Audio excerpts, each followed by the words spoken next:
Pelanggaran tidak henti-hentinya dilakukan oleh pasangan Capres-Cawapres nomor urut 2, Prabowo Subianto dan Gibran Rakabuming Raka. Mereka seolah tidak mengindahkan peraturan yang sudah dibuat Bawaslu mengenai kampanye.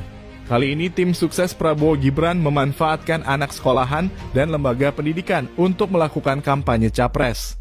Padahal sudah sangat jelas Bawaslu melarang penggunaan lembaga pendidikan dan juga anak sekolah sebagai media untuk berkampanye. Namun apalah daya nafsu berkuasa mengalahkan segala sesuatu demi bisa mencapai keinginan.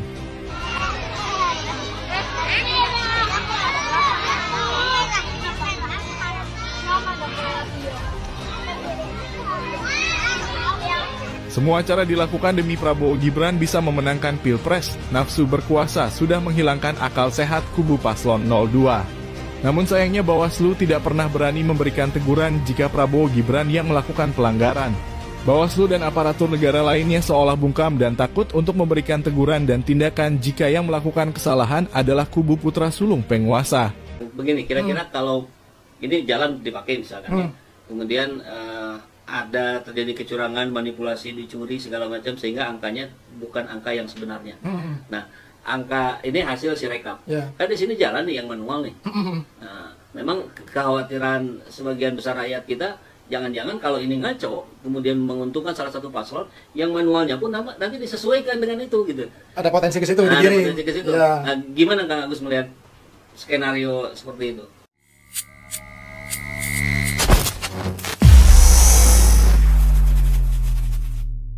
Nah, kalau bicara dana pemilu yang dialokasikan kepada KPU kan kita tahu sendiri lah sangat besar kan.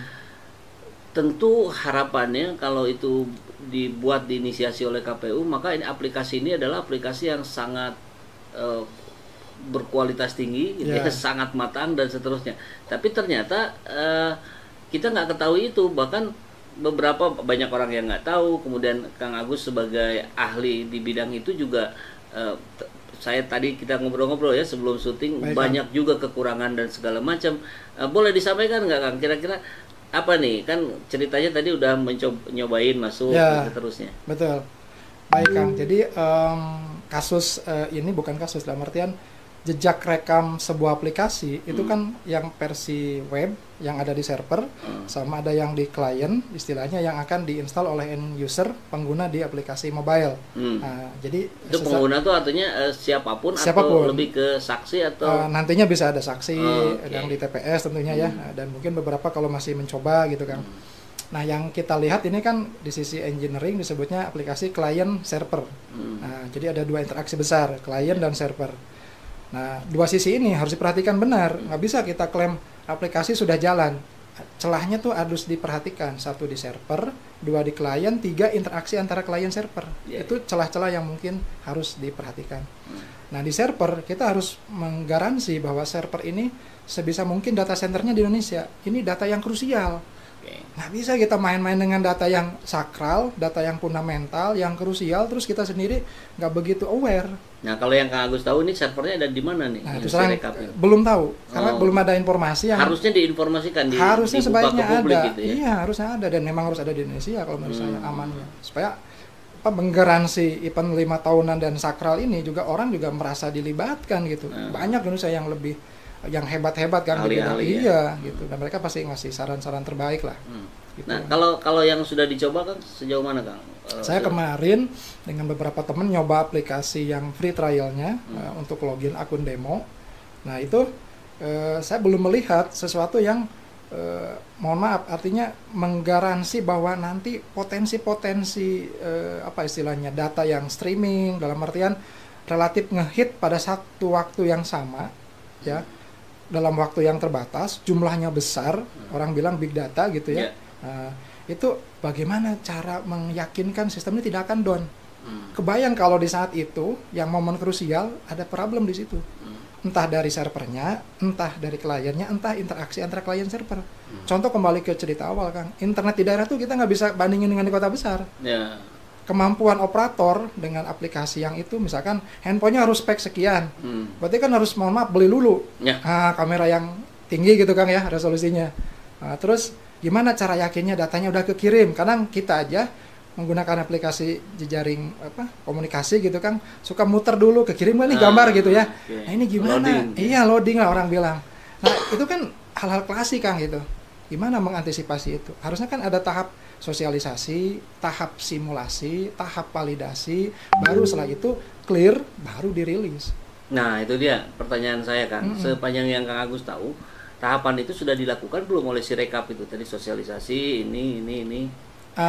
Saya tidak mengamati utuh dari awal, tetapi harusnya itu dikeluarkan. Kalau hemat saya, Kang, mohon maaf ini penyedia terus memberikan milestone, dirilis, dibuat misalkan Januari 2023, versi alpha rilis Maret 2023, misalkan testingnya bulan sekian, ada bug apa dikeluarin fix, lalu keluar versi beta bulan Juni Juli. Di testing lagi, rilis lagi, fix lagi bulan Oktober. Setelah itu masa persiapan pra-rilis, baru rilis gitu. Nah itu nggak ada itu ya? Harusnya keluar. Oh, okay. Kalau hemat saya melihat Yeah, aplikasi sebesar ini, agar event tahunan hajat besar ini orang merasa diajak gitu. Mereka-mereka yang punya kepedulian di bidang itu khususnya, ayolah bantu penguatan Kang, tujuannya bukan saling melemahkan, nggak ke situ tujuannya. Justru ingin menyelamatkan data tadi. Baik, kalau saya coba cuplik ini dari KPU. Tentang Sirekap, bahwa Sirekap ini alat bantu yang telah berhasil menghadirkan transparansi ya. Saya ambil poin-poin pentingnya aja. Kemudian Sirekap juga upaya KPU untuk menciptakan pemilu yang profesional, memberikan kemudahan bagi masyarakat.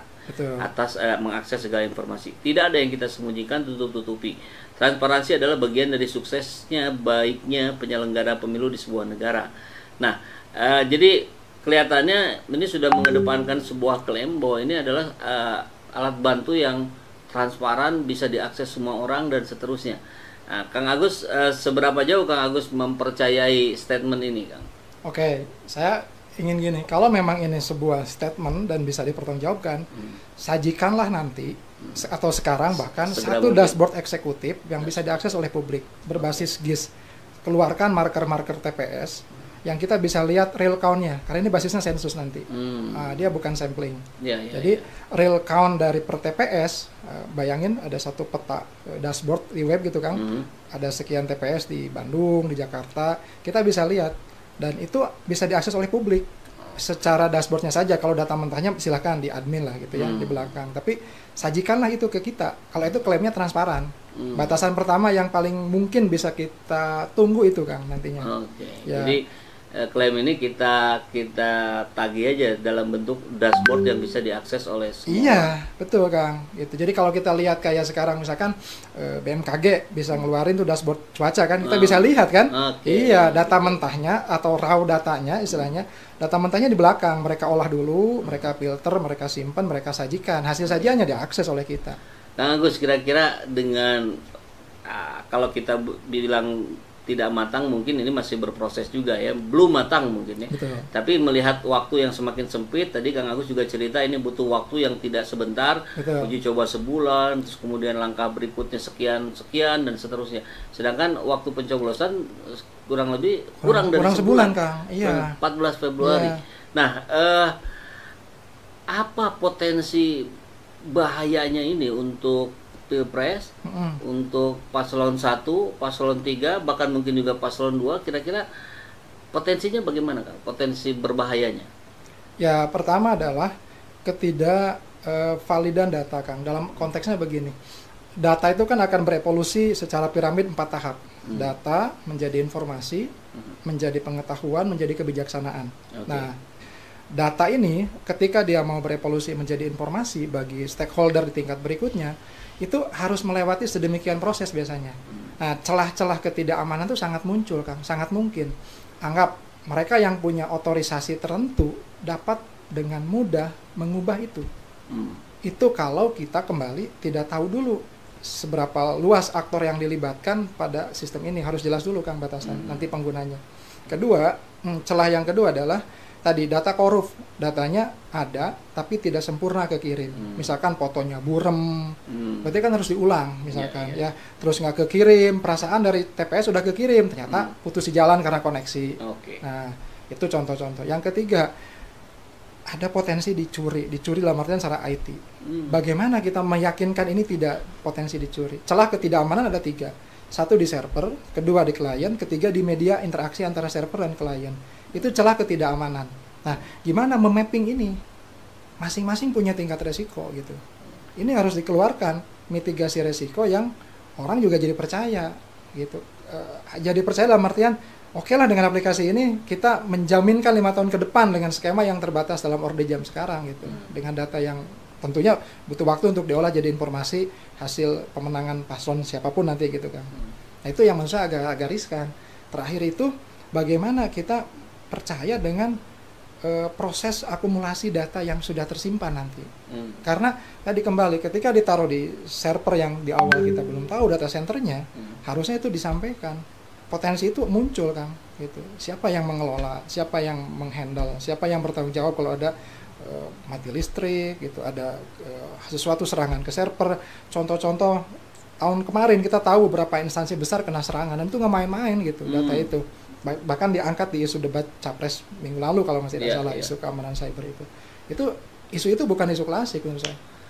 Oke, Kang, begini kira-kira kalau ini jalan dipakai misalkan ya, kemudian ada terjadi kecurangan, manipulasi, dicuri segala macam sehingga angkanya bukan angka yang sebenarnya. Nah, angka ini hasil sirekap. Kan di sini jalan nih yang manual nih. Nah, memang kekhawatiran sebagian besar rakyat kita, jangan-jangan kalau ini ngaco, kemudian menguntungkan salah satu paslon, yang manualnya pun nanti disesuaikan dengan itu gitu. Ada potensi ke situ, digiring. Ada potensi ke situ. Ya. Nah, gimana Kang Agus melihat skenario seperti itu? Ya, itu betul Kang. Itu salah satu potensi celah ketidakamanan. Nah, saran saya seperti yang disampaikan di komen itu, kita harus punya jadi ada sesuatu yang by system automatically, ada yang sesuatu manual, ada yang hybrid. Nah, yang by system seperti ini contohnya. Sirekap. Ya, itu by system walaupun operatornya masih ada operator human terlibat. Kedua ada manual, ya seperti kita tahu manual. Ada yang hybrid. Nah, hybrid itu sebetulnya mekanisme yang jadi ini Kang, jadi backup atau jadi redundant untuk menggaransi bahwa kalau ini sesuatunya ada gejala yang tadi potensi menyimpang gitu ya secara ya disengaja atau tidak sengaja istilahnya, maka ini harus tetap bisa menjamin proses data dari penghasil data level terendah sampai nanti diakumulasi di KPU pusat itu bisa terjamin. Nah, ada mekanisme namanya traceability, ketertelusuran. Nah, ketertelusuran di sini harus bisa meyakinkan data hasil pemilihan per TPS itu tidak berubah sampai akhir diterima di pusat. Ada banyak teknologi Kang yang bisa menggaransi itu, yang bisa membantu menguatkan itu, dibantu oleh pendekatan human sebagai aktor yang terlibat gitu ya, yang membantu penguatan bahwa nggak boleh hilang, nggak boleh berubah, nggak boleh dimanipulasi gitu. Itu ada cara-caranya untuk menggaransi ini. Jadi solusinya harus ada aplikasi relatif serupa. Kalau mau main di aplikasi, tapi agak berat karena waktunya tadi Kang. Nah, maka kita ada pendekatan lain nanti. Nah, bagaimana? Tidak harus sekompleks itu. Nanti ada teknologi lain yang bisa menggaransi bahwa data yang dihasilkan di TPS itu bisa terjamin sampai ke pusat gitu kan. Dengan tidak lewat jalur yang. Solusi itu dalam pandangan Kang Agus, apakah mungkin itu akan dijadikan sebagai alat bantu tambahan oleh KPU, manual, sirekap, kemudian yang hybrid tadi, ataukah ini menjadi yang harus dilakukan oleh swasta? Nah, pertanyaan bagus Kang. Jadi idealnya kalau menurut saya harus ada pihak swasta Kang. Kalau saya melihat jangan teman-teman di KPU lagi. Karena kan sudah ada, nanti malah duplikasi. Kalau KPU bikin aplikasi yang kedua ya mubazir secara anggaran, ya terus tidak tepat, nanti orang malah bertanya buat apa bikin 2 atau bahkan lebih. Lebih baik libatkan swasta sebagai komparasi ya atau benchmark nantinya Kang. Nah, supaya head to head atau apple to apple-nya kelihatan.